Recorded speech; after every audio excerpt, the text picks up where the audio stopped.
All right, New Horizon Church. I have Austin Mathis with me today. Austin, tell us a little bit about yourself. Where are you? Yeah, so my name's Austin from Cincinnati, Ohio, and we're planting a church there.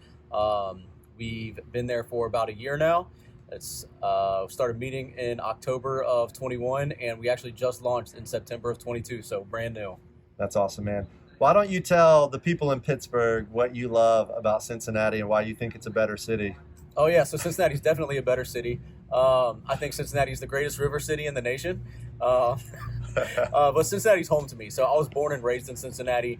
Before we went to Cincinnati, we actually almost went to Pittsburgh to plant. That's right. But then the Lord redirected us, sent us back home, which we're grateful for. But Cincinnati is very similar to Pittsburgh. I think maybe that's why there's a big rivalry between the two of us. Yeah.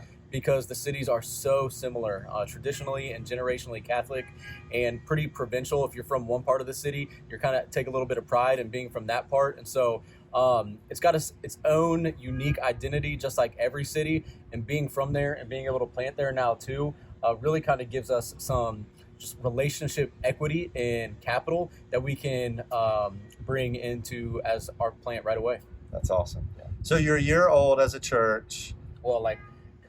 Kind of. Yeah. We don't really know when you Our official launch was September of 22. So right now as we're shooting this, we're like 3 weeks old. 3 weeks old. Yeah.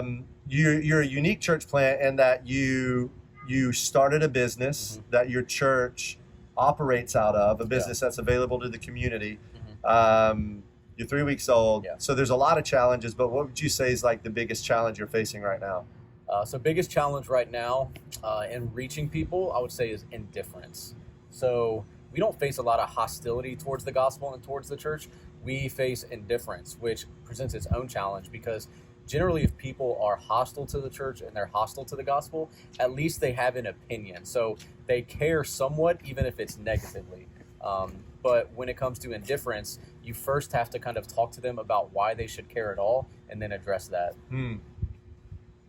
So there's a lot of challenges, but what would you say is like maybe one of the most recent encouraging things that you've seen God do at Grace Church or in your family or your community? Yeah, so at Grace Church, my son, he's 10 and he plays Little League football. And tackle football? Yeah, well, yeah. My son would be jealous. Yeah, so that was what he did last year. He didn't want to play again this year, so this year he's playing flag and lacrosse, which is great for him. He loves it. But through him playing football, we were able to meet a family there, and they were some of the first people to join our team. And then just recently, we led, it's a mom, and she's got triplet boys. The mom and two of the boys accepted Christ, and they were the first 3 people we baptized in our church. Man, that's awesome. Yeah, that's cool. Awesome. All right, so church plants have a lot of needs, but what's one way we as a church could partner with you and help you? Like, what's one thing that we could do? Yeah, can I be totally honest? Yep. We need money. Right now, I work 3 jobs, kind of. So I pastor the church, managing the business that we opened, and I'm the strength and conditioning coach at our local high school.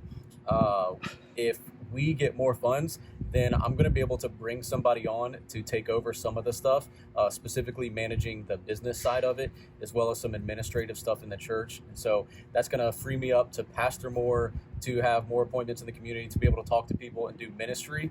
So I'm not overseeing so much of the administrative side and business management side. Yeah, that's awesome.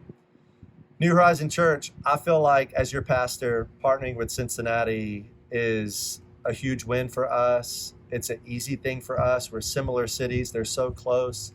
I don't know if you know this, but Austin came out of Cornerstone Baptist Church where I did my residency. And so they are in a lot of ways a sister church to us. And so I'm excited about First Fruits this year and the opportunity to partner with Grace Church, to send our resources and to send our people. So I just pray that you would answer the call to be generous and pray for Austin and Grace Church. Look forward to what God is going to do this First Fruits.